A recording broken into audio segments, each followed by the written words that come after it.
찬송가 261장 부르시겠습니다.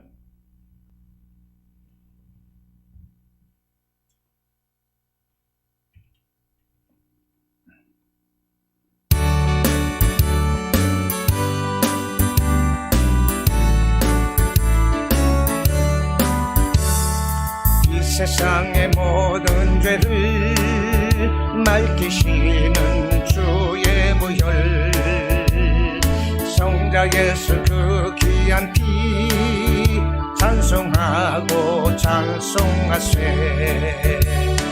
주님 앞을 멀리 떠나 길을 잃고 헤맬 때에 나의 뒤를 따라오사 친히 구원하셨도다.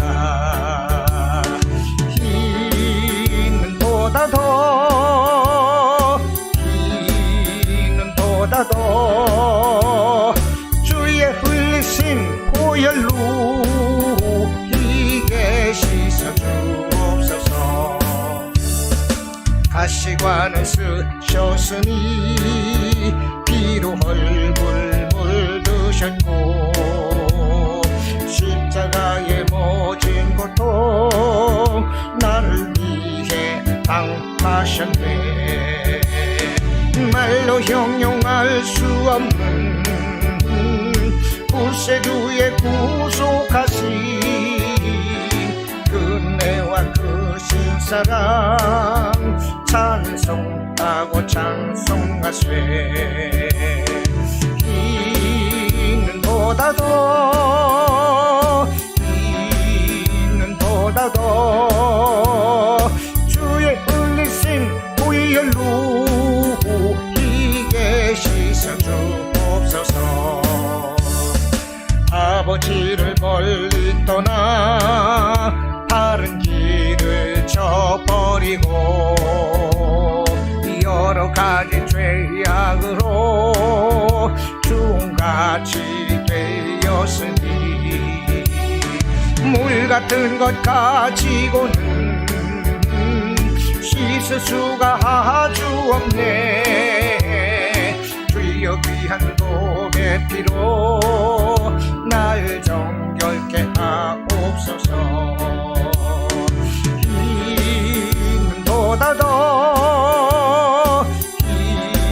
이는 보다 더 주의 흘리신 보혈로 이게 씻어 주옵소서. 아버지를 멀리 떠나 바른 길을 져버리고 여러 가지 죄악으로 종같이 되었으니 물 같은 것 가지고는 씻을 수가 아주 없네. 주여 귀한 도의 피로 날 정결케 하옵소서. 이는 보다 더 주의 흘리신 보혈로 이게 씻어 주옵소서. 이는 보다 더 주의 흘리신 보혈로 이게 씻어 주옵소서. 아멘. 신앙 고백드리겠습니다. 전능하사 천지를 만드신 하나님 아버지를 내가 믿사오며 그 외아들 우리 주 예수 그리스도를 믿사오니 이는 성령으로 잉태하사 동정녀 마리아에게 나시고 본디오 필라도에게 고난을 받으사 십자가에 못 박혀 죽으시고 장사한 지 사흘 만에 죽은 자 가운데서 다시 살아나시며 하늘에 오르사 전능하신 하나님 우편에 앉아 계시다가 저리로서 산자와 죽은 자를 심판하러 오시리라. 성령을 믿사오며 거룩한 공예와 성도가 서로 교통하는 것과 죄를 사하여 주시는 것과 몸이 다시 사는 것과 영원히 사는 것을 믿사옵나이다. 아멘. 우리 하나님의 말씀 보시겠습니다. 사도행전 6장입니다. 사도행전 6장 1절에서 7절까지 함께 보시겠습니다.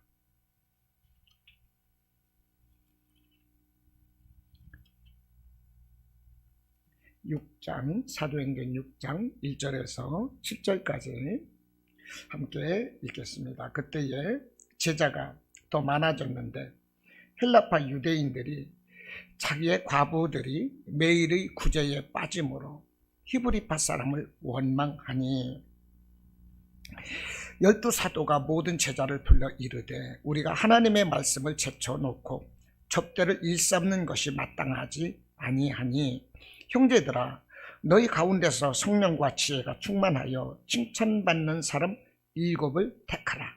우리가 이 일을 그들에게 맡기고 우리는 오로지 기도하는 일과 말씀 사역에 힘쓰리라 하니 온 무리가 이 말을 기뻐하여 믿음과 성령이 충만한 사람 스데반과 또 빌립과 브루고로와 니가노르와 디몬과 바메나와 유대교에 입교했던 안디옥 사람 니골레를 택하여 사도들 앞에 세우니 사도들이 기도하고 그들에게 안수하니라. 하나님의 말씀이 점점 왕성하여 예루살렘에 있는 제자의 수가 더 심히 많아지고 허다한 제사장의 무리도 이 도에 복종하니라. 아멘. 하나님 감사드립니다. 이 시간 우리 순복음 기장교회의 예배에 복을 더하여 주시옵소서. 성령님 함께하여 주시옵소서. 우리의 예배가 하늘 보좌를 움직이는 복된 예배, 감동의 예배, 감격의 예배가 되기를 원합니다. 주시는 이 말씀 따라서 우리의 심령이 변화되기를 원합니다. 거듭남의 놀라운 은혜의 역사가 있기를 원합니다. 우리의 인격과 영성이 주님을 닮아가며 그 주님 기뻐하시는 그 분량으로 이 시간 우리가 자라갈 수 있도록 성령님 이 예배를 축복하시고 영광을 받아 주시옵소서. 거룩하신 예수님의 이름으로 감사하며 기도하옵나이다. 아멘.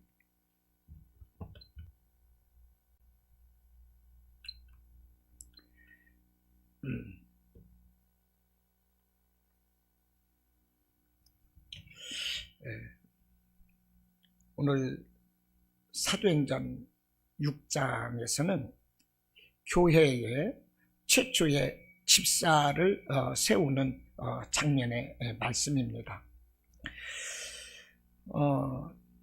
예루살렘에서 이제 예수님의 제자들이 성령을 받고 말씀을 전하며 하루에 3,000명씩 회개하고 교회가 폭발적으로 성장을 하게 됩니다. 그러다가 이제 나면서부터 걷지 못하는 자를 베드로와 요한이 그를 치료했습니다. 나면서부터 걷지 못하는 안진뱅이였어요. 그런데 베드로와 요한이 그를 예수님의 이름으로 치료할 때 그가 걷기도 하고 뛰기도 하면서 성전 안으로 들어가서 하나님을 마음껏 찬양을 했습니다. 우리 예수님께서 걷지 못하는 나를 치료해 주셨다고 걷고 뛰면서 성전 안에서 마음껏 찬양을 했어요.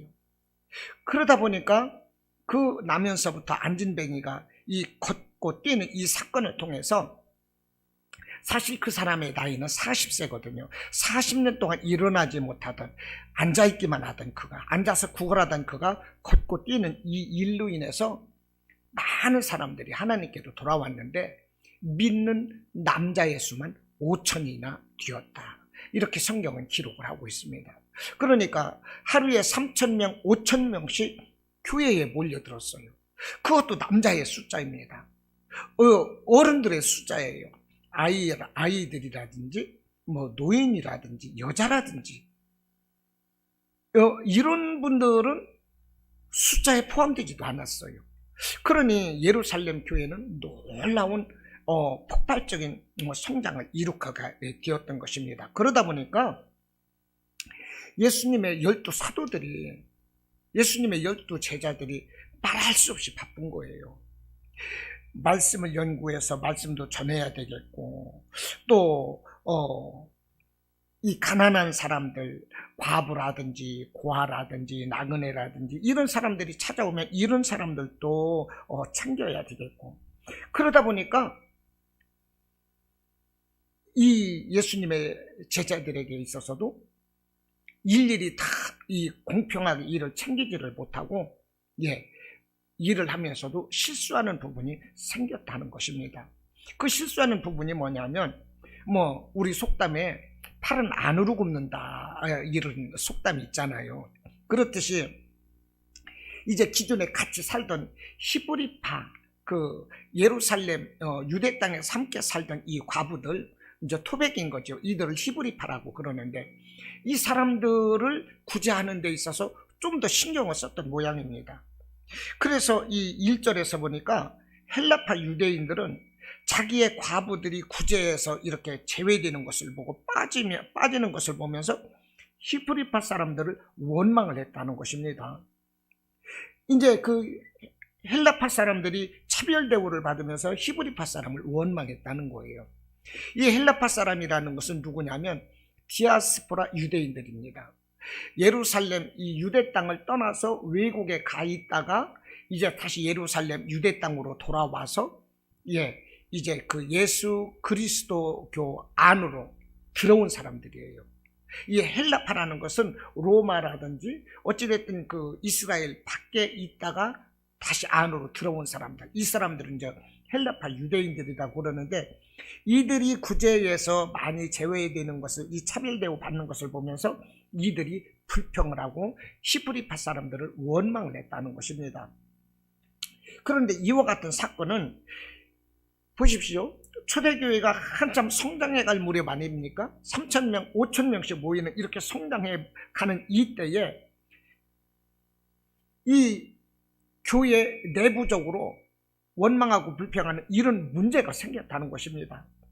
서로가 사랑하고 서로가 돕고 섬기는 이런 이 하나님의 사랑으로 이루어진 이 공동체에 균열의 조짐이 발생하고 있었다는 거예요. 그러므로 이와 같은 불균형이랄까, 이 헬라파 사람들이 원망하고 이 공동체에 이렇게 균열이 생기는 이러한 일을 사도들은 시급하게 해결해야만 되었다는 것입니다. 이 일을 시급하게 해결해야만 돼요. 그래야만 이 교회가 무리 없이 지속적으로 더욱더 믿음 안에서 발전해 나갈 수가 있는 것이죠. 그래서 사도들이 이제 시행한 것이 7명의 집사를 세우는 일이었던 것입니다. 그래서 오늘 본문에서는요, 7명의 이제 집사를 세우는 거예요. 그런데 이제 이 집사라는 것은 6절에서 보니까요, 그 집사들을 세우고 그들에게 안수했거든요. 그러니까 이들은 누구입니까? 안수 집사인 것입니다. 안수 집사일 수도 있고요, 또 오늘날로 말하면 또 안수 집사라든지 장로라든지, 이때 장로를 세우지는 않았지만 집사를 세웠거든요. 보면 폭넓게 보면 어찌됐든 이 교회 항존직, 어찌됐든 그 교회에서 직분을 맡은 일꾼들인 것입니다. 이렇게 집사를 이제 일꾼을 세웠습니다. 그런데 보십시오. 이 초대교회 때 이런 문제가 생겼어요. 은혜롭게 부흥해가고 발전해가던 그때에 함께 떡을 떼며 나누며 교제하던 그때에 그 사람들 간에, 그 사람들 안에서 문제가 생겼다는 것입니다. 그와 같이 오늘날도 교회는 언제든지 문제가 발생할 수 있는 이런 소지를 안고 있다는 거예요. 우리는 무탈하게 은혜 안에서 이렇게 교회가 굴러가기를 원하거든요. 예수님의 이름으로, 그 사랑으로 섬기면서 서로가 은혜를 함께 나누고 감사하면서 이렇게 가기를 원해요. 그런데도요, 교회는 언제든지 문제가 생길 수가 있습니다. 그것은 교회가 누구입니까? 예수님의 이름으로 모인 사람들이거든요. 그러다 보니까 사단은 어찌됐든지 교회를 흔들려고 그럽니다. 은혜로 하나 되는 것을 사탄은 아주 싫어해요. 그래서 교회에서 은혜로 하나 되지 못하도록 시비 붙게 만들고 원망하게 만들고 불평하게 만들고, 이것은 사탄의 역사인 것입니다. 그러므로 우리가 교회에 열심히 봉사하고 충성하다가 내 안에 그런 불평이 들고 원망이 들고 누가 믿고 이런 생각이 든다면, 아, 이거 사탄이 시기하는 거구나, 사탄이 주는 마음이구나, 이것을 깨닫고 얼른 그 사탄을 물리쳐야 돼요. 예수 그리스도 이름으로 명하는데, 사탄아 물러가라, 내게서 물러가라. 교회를 분열시키고 나의 믿음을 떨어뜨리려고 하는 이 사탄아 물러가라. 예수의 이름으로 물리쳐야 되는 것입니다. 또 이 교회가 왜 문제가 발생할 수 있느냐, 그거는요, 교회는 거룩한 사람들이 모여와서 찾아와서 모인 곳이 아니라는 거예요. 거룩한 사람들이라는 것은 있을 수가 사실 없는 거죠. 예, 누구나 다 사실은 주인인 거예요. 그런데요, 아무튼 교회는 거룩한 사람들이 찾아와서 그 거룩한 무리의 집단이 아니라 여러 종류의 사람들이 찾아와서 한 집단을 이룬 곳이라는 것입니다. 그러다 보니까 사기꾼도 오고 범죄자도 오고 성격이 난폭한 사람도 오고 남의 말 좋아하는 사람들도 오고 도둑놈도 오고요. 별의별 사람들이 다 와요. 그 사람들이 와서 말씀으로 은혜 받고 예배 드리면서 성령 받고 그러면서 거룩한 사람으로 변해가는 것, 이것이 바로 교회인 것입니다. 이렇게 이 거룩한 사람으로 변화되고 예수님의 인품을 담고 그 영성이 변화되는 그런 과정을 이제 우리는 성화라고 그럽니다. 우리가 죽을 때까지 성화는 계속되는 거예요. 이렇게 성화되면서 이 교회의 이름이 아름답게 세상에 이렇게 비춰지게 되고 하나님께 영광을 돌리게 되는 것이지만, 그 이면에 많은 사람들이 모이다 보니까 교회는 이런저런 세상 사람들이 볼 때 곱지 않은 시선으로 바라볼 수 있는 이런 문제의 소지가 너무나도 많다는 거예요. 그것을 알아야 됩니다. 어떤 사람들은 그래요. 교회 가면은 왜 막 손가락질 하고요, 교회 사람들이 도대체 왜 그러냐, 이렇게 원망하는 사람들이 있거든요. 막 교회 말하기 좋아하는 사람들이 있거든요. 그러나 여러분, 교회도요, 어차피 세상 사람들이 모인 거예요. 세상 사람들이 다 모여들었어요. 그러니 무슨 일인들 없겠습니까? 이 사람들이 변화되어서 예수님의 성품을 닮아가는 것입니다. 이것이 교회인 거예요. 그러므로 이 교회를 이끌어가는 이 목사에게는 정말로 그런 것을 잘 이끌 수 있는 목회 역량이 정말로 필요합니다. 그래서 목회자는 말씀과 성령으로 늘 깨어 있어야 되는 거죠. 말씀이 충만하고 말씀에 대해서, 기도에 대해서 게을러서는 안 돼요. 말씀과 기도로 언제나 자기의 영적 권위를 세울 수 있어야 되는 것입니다. 그리고 예수님의 인격을 정말로 담기 위해서 부단히 노력해야 돼요. 성품이 깨끗해야 되고 정직해야 됩니다. 온유해야 되고 인자해야 돼요. 이것이 담임 목회자입니다. 그러면서도 주에 대해서는 가차없이 그것을 지적하고 잘못한 것에 대해서는 감싸주고, 포용할 때 포용하지만 분명하게 잘못에 대해서는 그것을 지적해서 깨달을 수 있도록 하고, 교회는 감싸는 것만이 목적이 아니라 치리가 있어야 됩니다. 그래서 잘못한 것에 대해서 권면을 해줘야 됩니다. 집사님, 장로님, 이것은 우리 주님께서 기뻐하시지 않을 것 같습니다. 분명한 이 하나님이 주시는 메시지를 담임 목회자는 전할 수 있어야 돼요. 그리고 그가 변화될 수 있도록 말씀을 잘 가르쳐야 됩니다. 권면해 줘야 됩니다. 만약 그렇게 해서 담임 목사도 안 되면요, 이 당회로 넘어가요. 이제 이 목회자라든지 장로님이라든지 이런 이 당회로 넘어가서 함께 그 잘못한 사람에 대해서 권면을 해주는 거예요. 그 권면을 해 주는데도 불구하고 따르지 않는다. 그럼 어떻게 되겠어요? 그때는 이제 시리꼴이 들어가는 것입니다. 그 사람은 모든 직분을 내려놓게 하고 그때는 이제 교회에서 이제 추방시키는 거죠. 이것이 초대교회 때서부터 이 교회의 법칙이다 하는 거예요. 사도 바울도 이것을 가르쳐주고 있어요. 그러기 위해서는 정말로 이 담임 목사가 정말로 이 말씀과 성령으로 깨어 있어야 되고 먼저 총직해야 되는 거죠.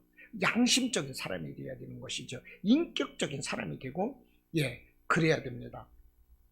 그래서 성도들도 담임 목사가 주어지는 이 설교라든지 또 아니면은 이 개인적인 권면이라도 이것을 사람이 주는 말로 듣기보다는 하나님의 말씀으로 들어야 돼요. 하나님은 담임 목사를 통해서 내게 생명의 양식을 공급해 주시는 것이고 또 이 권면의 말씀 모든 것도 하나님이 내게 주시는 말씀으로 들으면 그것이 은혜가 됩니다. 그러면 자기에게 그것이 평안이고 그것이 자기 생명이 되는 거예요. 자기에게 유익이 돼요. 그런데 담임 목사가 하는 얘기를 고깝게 듣고 간섭하는 것처럼 듣고 그러면 그건 은혜가 안 되는 거죠. 자기 자신의 신앙에도 유익이 없고 발전이 없습니다. 그렇게 되면 신앙생활이 본인에게도 은혜롭지 못하고 교회로서도 덕이 되지 못하는 것이죠. 아무튼 교회는 함께 예수 그리스도 안에서 그 은혜와 사랑으로 평안해지고 각 사람의 영적 수준은 날마다 성장해 가는 이런 모습이 되어야 됩니다. 자, 이제 그 헬라파 그 유대인들이 자신들의 과부가 이제 구제에서 이제 제외되는 것을 보면서 원망을 함으로 인해서 이 일을 해결하기 위해서 사도들이 이제 7 집사를 세웠는데요. 이와 같이 7 집사를 세웠는데 7 집사를 세운 것에는 2가지 중요한 의미가 있습니다. 이 하나는 리더십의 분산과 균형이라 하는 것이죠. 무슨 말이냐? 사도들은 7 집사를 세워서 7 집사에게 구제와 봉사의 직무를 맡게 했습니다. 그런데 이것은요, 구약시대 그 광야에서 모세가 행했던 것과 똑같습니다. 하루는 이 모세의 장인 이드로가 와서 이 자기 사위를 보니까 모세가 아침부터 재판장에 나가가지고요, 모든 사람들을 재판하느라고 정신이 없는 거예요. 눈 뜰 새 없고, 식사할 겨를도 없고, 화장실 갈 겨를도 없는 거예요. 너무 바쁘게 정신이 없는 걸 봤어요. 그래서 이드로 장인이 지혜롭게 권면을 내줍니다. 그렇게 혼자 하다가는 일 못한다. 혼자 병들어 죽는다. 그러면서 모세 너의 밑에 1000부장, 100부장, 50부장, 10부장을 세워서 그들이 먼저 사소한 것을 가지고 재판을 하고, 그래서 10부장이 먼저 재판을 내서 거기에서 끝나면 좋지만 안 되면 50부장으로 넘어오고, 50부장에게서 안 되면 100부장으로 넘어오고, 100부장에서 안 되면 1000부장으로 넘어오고, 1000부장에서 안 되면 모세에게 넘어오는 것입니다. 이와 같은 이 제도를 이제 모세가 그 이드로 장인의 그 권면으로 인해서 이제 시행을 하게 되었던 것인데, 이것이 이제 출애굽기 18장에서 이제 나오는 이야기거든요. 그와 같은 이 광야 시대 모세가 행했던 이 균형 있는 이 직분의 분산, 이 재판 제도가, 이 재판 제도와 같이 지금 신약 시대에서도 사도들은 말씀을 연구하고 전하는 일에 전념을 하고, 집사들은 구제와 봉사하는 일에 이렇게 나누어서 그 일을 맡았다는 것입니다.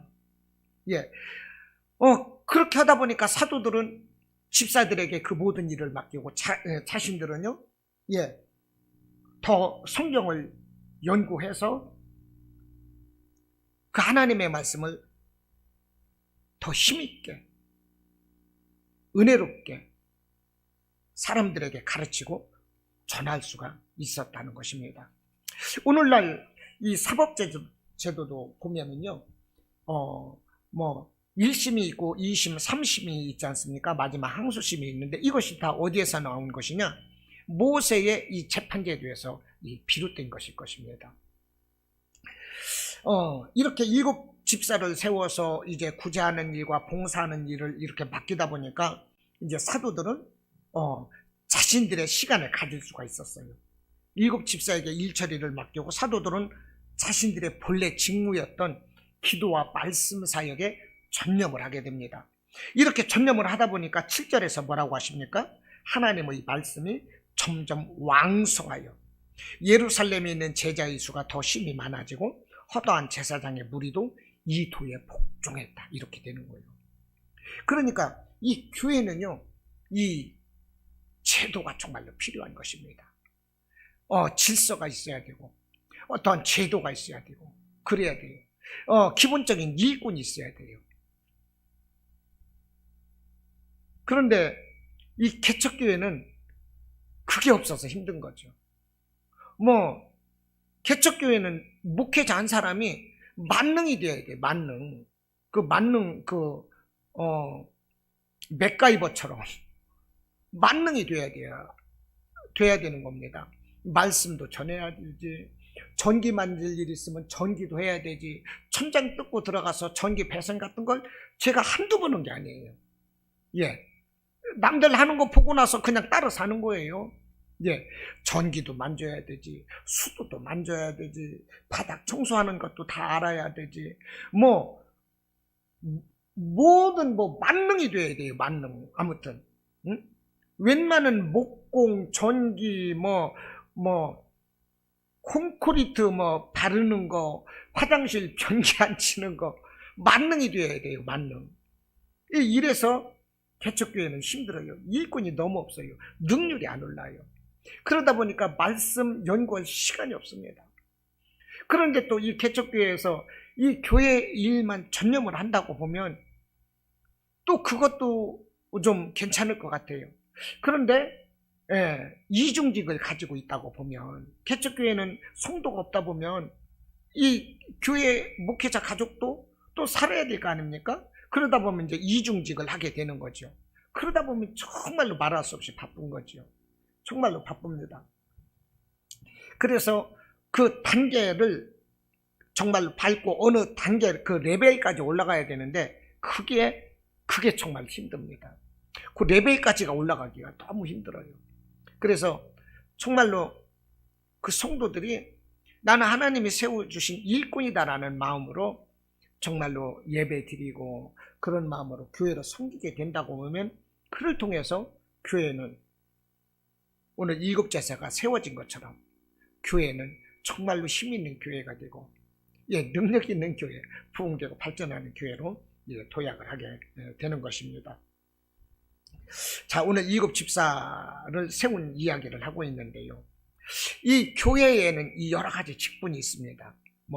목사가 있고 전도사, 강도사, 장로, 권사, 집사, 권찰, 여러 가지 있습니다. 또 어떠한 행정이라든지 이런 전문적으로 하는 간사 이런 거 있습니다. 직분이 많아요. 그런데요, 교회에서 있는 직분이 뭘까요? 이것은 계급이 아닙니다. 계급이 아니에요. 베드로전서 5장 2절로 4절에서 보면요, 이 베드로가 이렇게 말합니다. 나는 함께 장로된 자요. 이렇게 이제 말하면서 뭐라고 하느냐면, 양무리를 치되 억지로 하지 말고 자원함으로 하며 기꺼이 하며 그랬어요. 자원한다는 것은 우러나서 한다는 거죠. 기꺼이 한다는 것은요, 기분 좋게 기분 좋게 감당한다는 거예요. 헌신적으로 열심히 일한다. 이것은 이제 기꺼이 한다는 얘기인데요. 교회 직분은 이렇게 계급직이 아니다는 것입니다. 자원함으로 기꺼이 자기가 우러나서 하는 거예요. 그냥.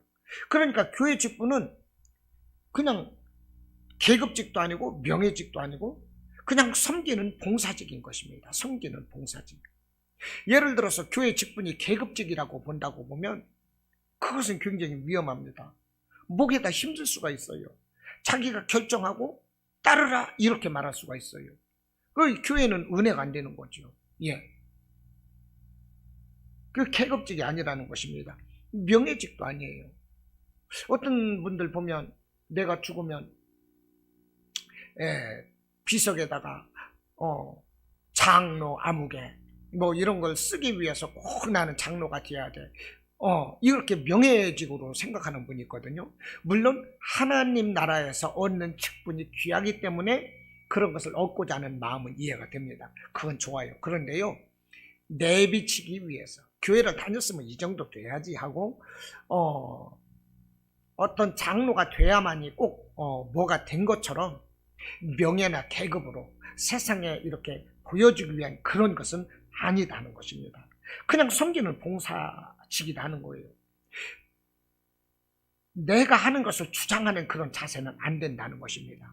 섬기고 낮아지고 이렇게 겸손함으로 이렇게 감당을 할 때 양무리의 본이 된다는 거예요. 양무리의 본이 되고 우리 하나님으로부터 시들지 않는 영광의 면류관을 그는 얻을 수가 있는 것이, 받을 수가 있는 것입니다.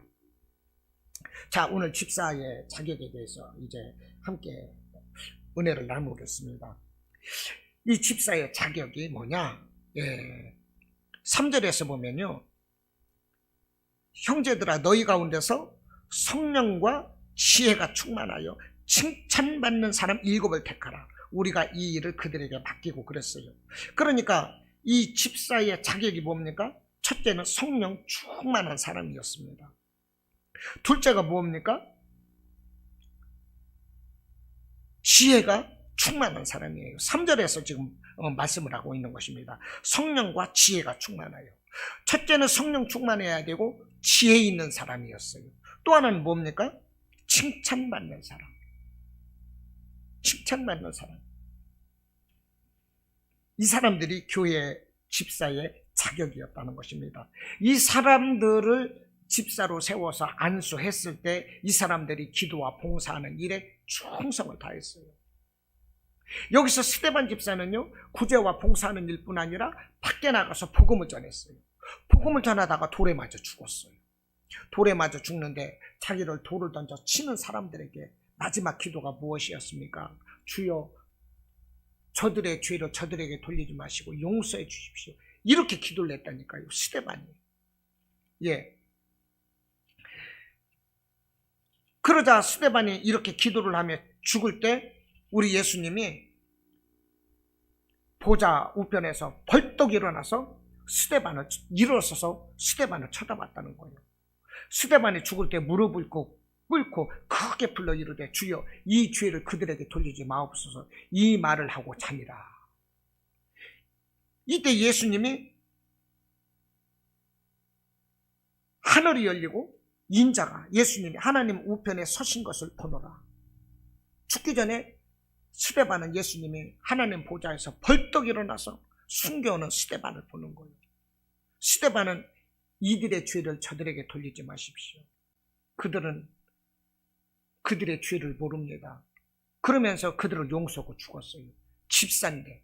그러니까 보십시오. 얼마나 성령 충만하고 얼마나 칭찬받는 사람이었는지, 인격이 되었는지 우리가 그것을 알 수가 있잖아요. 그런데 오늘날 이 교회 직분자가 어떻습니까? 성령 충만한 것 같아요. 교회에서 열심인 것 같아요. 그런데 밖에 나가서 그 인격을 인정받는 사람이 얼마나 될까요? 옛날에는요, 집사라고 그러면 그냥 보증도 안 쓰고 계약서도 없이 막 돈 빌려주고 그럴 때도 많았어요. 교회만 다닌다고 그래도 그렇게 인정을 해줬었어요. 그런데 요즘은 그렇지 않아요. 아이고 저 사람은 교회 집사래, 장로래, 그냥 너무나도 우습게 알아요.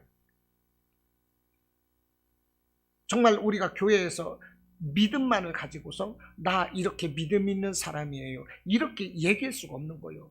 정말로 그 사람의 그 인격, 그 칭찬받는 그런 자질을 세상 사람들로부터도 인정을 받아야 되는 것입니다. 아무튼 오늘 집사의 자격은 무엇입니까? 성령 충만했고 지혜가 충만했고 칭찬 듣는 사람이었다는 것입니다. 이 사람들로 인하여 교회가 부흥이 되었어요. 이 사람들을 통해서 이제 일을 분담해서 이제 맡길 때 사도들은 이제 기도와 말씀 사역에 전념했고, 하나님의 말씀은 점점 더 왕성해서 예루살렘에 있는 제자의 수가 심히 더 많아졌고, 예수님을 핍박하던 제사장들이라든지 이런 사람들까지도 복종하고 들어왔다는 것입니다. 얼마나 놀랍습니까? 그러니까 교회에서 일꾼을 세우는 건 이렇게 중요해요. 그 일꾼을 세울 때 정말 신중해야 되는 거죠. 정말로 교회가 더 왕성하고 부흥되느냐 안 부흥되느냐, 누구에게 달려있느냐, 그것은요 일꾼들에게 달려있는 거예요. 일꾼들에게. 첫째, 집사의 자격은 성령 충만했습니다. 성령 충만해진다는 것이 무엇이겠습니까? 성령이 충만해지면은요 믿음이 충만해지는 거예요. 믿음. 성령이 충만하면 내 믿음이 막 뜨거워지는 것입니다. 작은 일에도 은혜를 받아요. 성령 충만하면 은혜 받고 막 믿음이 뜨거워지고, 그러면서 그 인생이 변화되는 것입니다. 예수님의 성품을 날마다 닮아가는 거예요. 이게 성령 충만한 거예요. 그런데 보통 사람들은요 교회 일 열심히 하고 열심히 봉사하고 그러면 성령 충만하다고 하거든요. 틀린 말은 아니에요. 그러나 중요한 것은요 이단들도 열심을 낼 수 있다는 것입니다. 이단들 얼마나 열심히 냅니까? 그 이단을 전하기 위해서 그들 나름대로 전도하고, 자기네들 막 돈 펑펑 쓰면서 막 그 사람들 막 전도하기 위해서 별짓 다 하잖아요. 가정일 막 팽개치고, 그 이단 거기에 빠져가지고 막 거기에서 시간을 다 쓰고, 그것을 상급으로 알아요. 이단들도 이렇게 열심을 낸다니까요. 자기 목숨을 거는 거예요. 그러므로 열심 내는 것만 가지고서 그 믿음을 판단할 수는 없어요. 무엇을 가지고 그 믿음을 판단하느냐? 성품을 보고 판단하는 것입니다. 성품. 그 사람 성품이 어떠냐 하는 것입니다. 교회 일을 열심히 충성하고 헌신해도 성품이 개떡 같으면 그 사람 믿음도 개떡 같은 믿음이라는 거예요.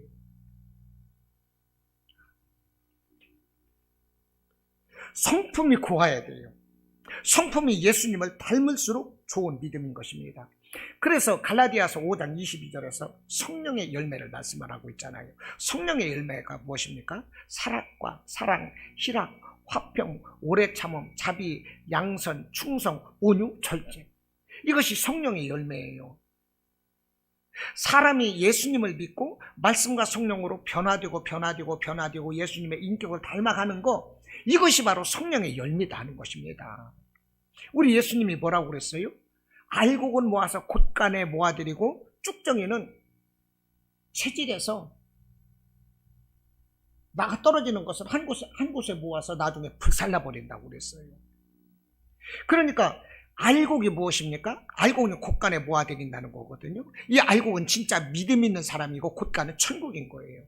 그러니까 이 알곡이 바로 무엇이냐? 성령의 열매 맺는 거죠.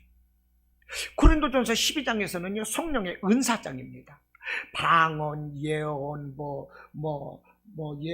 방언, 통변, 지혜, 지식, 이런 거, 귀신 쫓임, 이런 것들, 병 고침, 이런 것이 은사거든요. 그런데 은사는 누구나 받을 수가 있어요. 은사가 있다고 해서 열매 있는 건 아니에요. 누구나 예수의 이름으로 귀신도 쫓아요. 그래서 예수님이 그랬어요.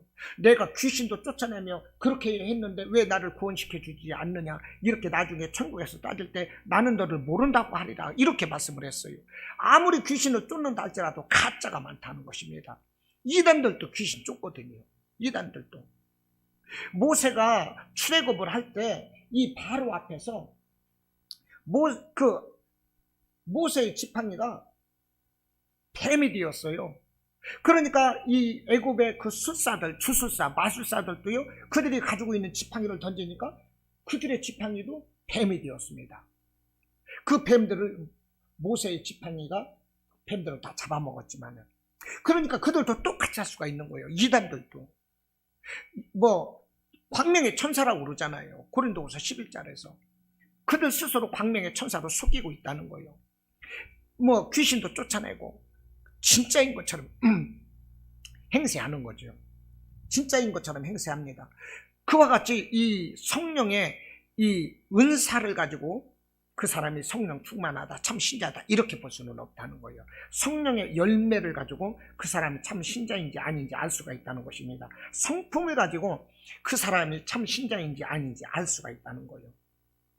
그러니까 믿음은 얼마나 주님을 사랑하느냐, 얼마나 그 주님의 인격을 닮아갔느냐, 얼마나 사람들을 사랑하고 아끼고 섬기느냐, 이것을 보면 그 믿음을 알 수가 있는 거예요. 이렇게 할 수 있는 사람이, 이렇게 할 수 있는 것은 성령 충만할 때 이것이 가능한 것입니다. 성령 충만하지 않고서는요, 사랑을 할 수가 없어요. 섬길 수가 없습니다. 주님의 인품을 닮을 수가 없는 거예요. 이렇게 성령 충만하면 어떻게 돼요? 주님을 사랑하는 그 마음이 뜨거우니까 교회를 사랑하는 거예요. 성도들을 막 사랑합니다. 교회에 열심을 내고 막 헌신하고 충성하고 내 거 있는 모든 것을 주님 앞에 다 드려도 아깝지 않아요. 막 성령 충만하고 믿음 좋은 사람들 어떻습니까? 교회가 무슨 일이 있고 어려움이 있으면 자기 집을 팔았어도 막 펑펑 되잖아요. 내가 그러라는 것이 아니라 성령 충만하면 아깝지 않다는 것입니다.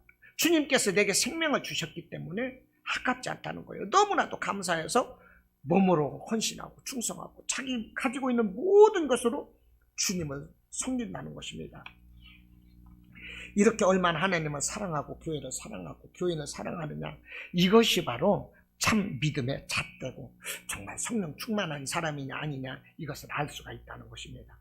그러니까 성령 충만하면 만사가 오케이예요. 성령 충만하면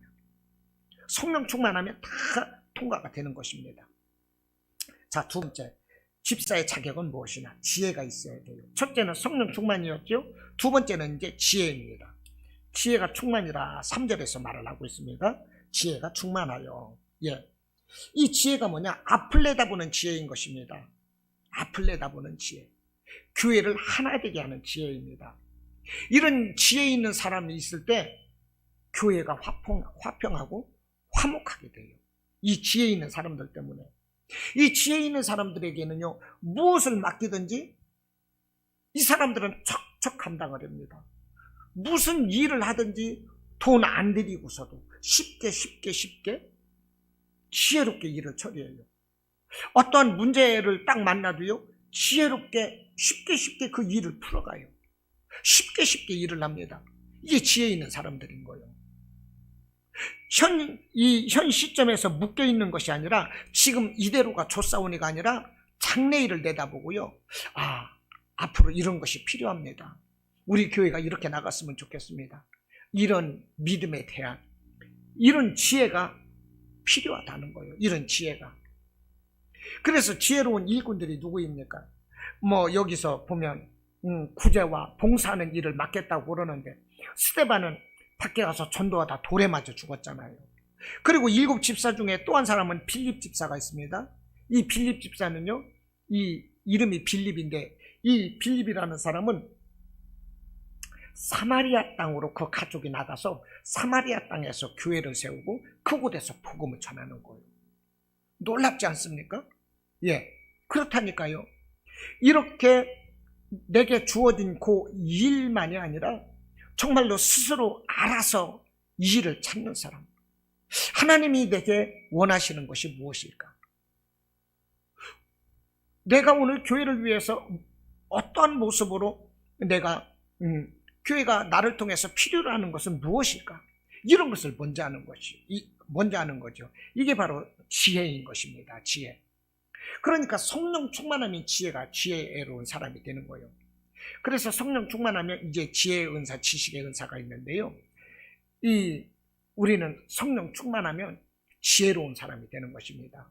어디 가서 무슨 처신을 하든지, 무슨 관계를 맺든지, 아니면 무슨 일을 하든지, 무슨 일 처리를 하든지, 아니면 교회에서 교사로 일을 하든지, 성가대로 일을 하든지, 아니면은 교회에서 무슨 일을 맡아서 하든지 지혜롭게 한다는 얘기예요.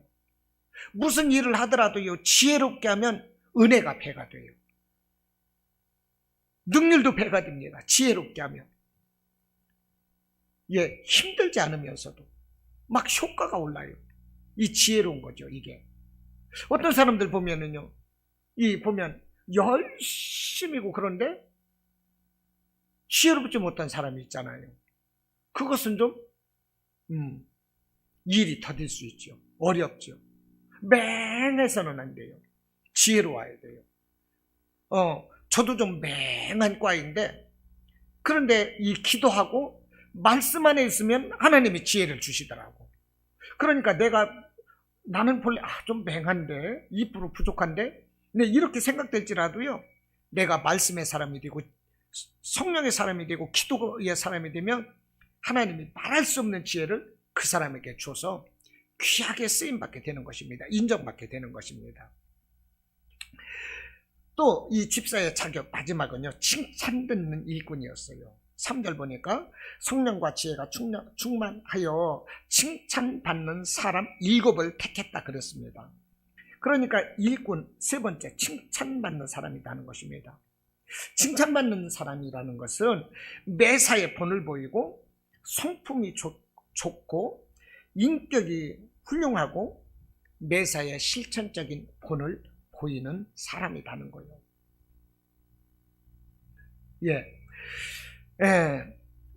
우리가 교회에서 직분 가진 분들이 이제 성공적인 직분자인지 아닌지는 그 사람들이, 이 직분을 가진 사람들이 정말로 이 칭찬, 정말로 그 자질을 이렇게 알아볼 수 있는 것은 그 직분자 그 사람에게 하나님이 함께 하시는 증거가 있느냐 없느냐, 이것을 보면 또 알 수가 있습니다. 직분을 가졌는데 그 사람에게서 하나님이 함께 하시는 것이 보이느냐 이 말이에요.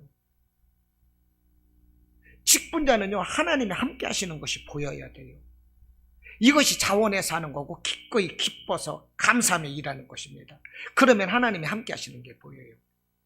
그런데 직분자가요, 마지못해 이러고 억지로 일하고 억지로 헌금하고 그러면 뭡니까? 하나님이 함께 하시질 않는 거예요, 그 사람에게. 그러다 보니까 억지로 하고 체면치레 때문에 하는 거고 정말로 죽을 맛인 거지 하면서도 그런 사람은 오래 못 가요. 또 은혜도 안 됩니다. 그래서 직분자라는 것은 하나님이 함께 하시는 모습이 그 사람에게 보여야 돼요. 그러니까 성령 충만해야 되는 거죠.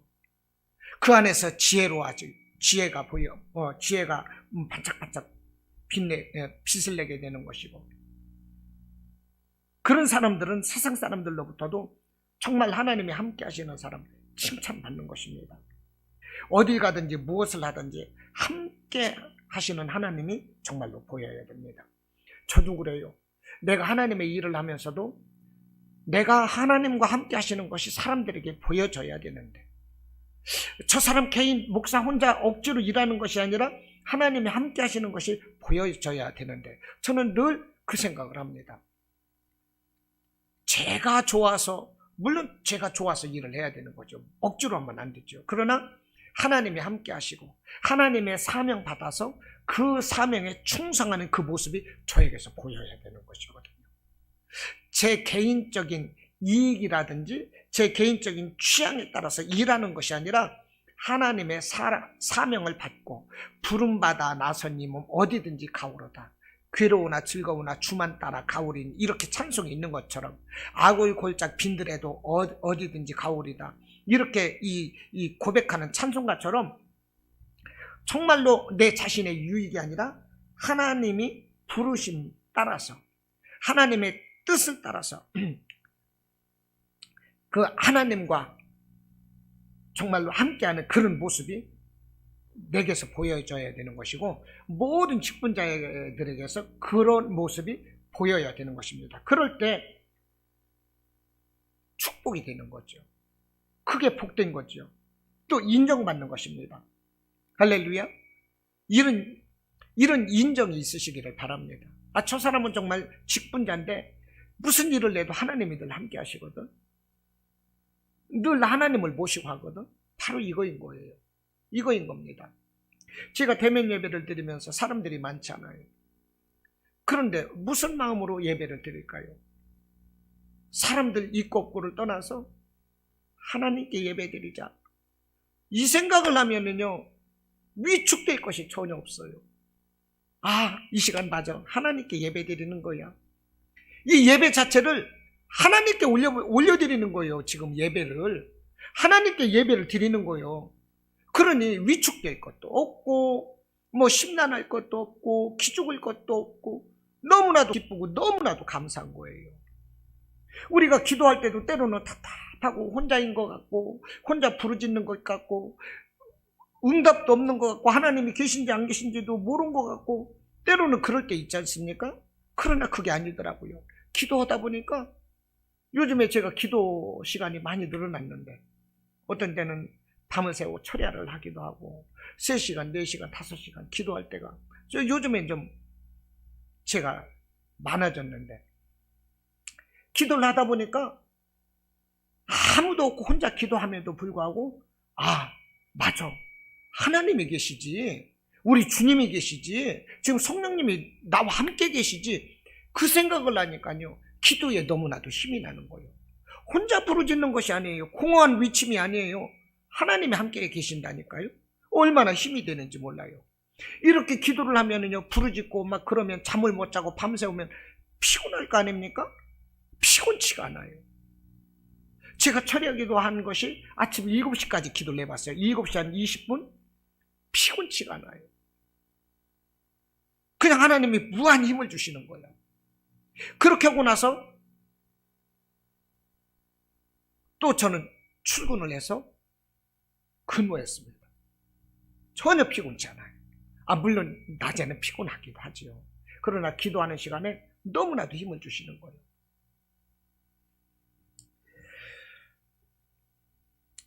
이와 같이 성령 충만하고 지혜가 충만하고 칭찬받는 사람들이 일꾼이 되어야 된다는 것입니다. 이런 일꾼이 교회에 딱 들어서면 그 교회는 뭐가 돼도 된다는 거예요. 그는 하나님께서 내버려 두시지 않습니다. 우리 하나님은 거저로 받지 않으세요. 공짜 받지 않으세요. 외상이 없습니다.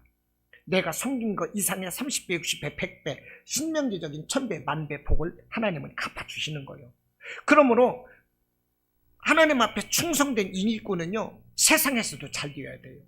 하나님의 그 귀한 그 거룩한 직분을 맡은 자가 세상에 가서 사업을 하다 망한다. 있을 수가 없는 일이에요. 이거는 하나님께 열심히 충성을 하는데 하나님이 복을 주시거든요. 그러니까 그 사람은 밖에서도 막 잘 되어야 돼요. 개인 사업도 잘 되어야 돼요. 이것이 하나님께 덕이 되고 그 사람에게도 덕이 되고 믿는 사람에게 덕이 돼요. 그러니까 직분 맡은 자를 위해서 또 목회자는 더 기도를 하는 거죠. 이 교회에 부흥되는 그 요인이 있습니다. 교회 부흥의 요인, 그 특징이 뭐냐? 일꾼들이 훌륭하다는 것입니다. 교회 일꾼들만큼이나 교회가 부흥이 돼요. 목회자가 설교를 잘해서 교회가 부흥된다? 물론 그거 틀린 말은 아니겠죠. 그러나요, 무엇보다도요, 일꾼들만큼 그 교회가 부흥된다는 거예요. 일꾼들의 수준이 높아지면 교회의 수준이 같이 높아지는 것입니다. 일꾼들만큼 교회 수준이 올라가요. 이런 교회가 돼야 돼요. 5절에서 보면 온 무리가 기뻐했대요. 이 7 집사를 세우고 사도들은 오로지 기도하는 일과 말씀 사역에 힘썼대요. 그러다 보니까 온 무리가 함께 기뻐했다는 것입니다. 이렇게 서로가 자기 달란트에 따라서 역할 분담해서 하나님의 몸된 교회를 섬길 수 있다는 것은 기쁨이 되어야 되는 것입니다. 기쁨으로 감당을 해야 돼요. 기쁨으로 충성을 해야 돼요. 하나님은 그것을 원하십니다. 우리 디자인교회에서도 이와 같은 은혜가 있어야 돼요. 할렐루야. 하나님께서 여러분들을 왜 보내주셨겠습니까? 이와 같은 사도행전적인 일꾼을 원하시는 거 아니겠습니까?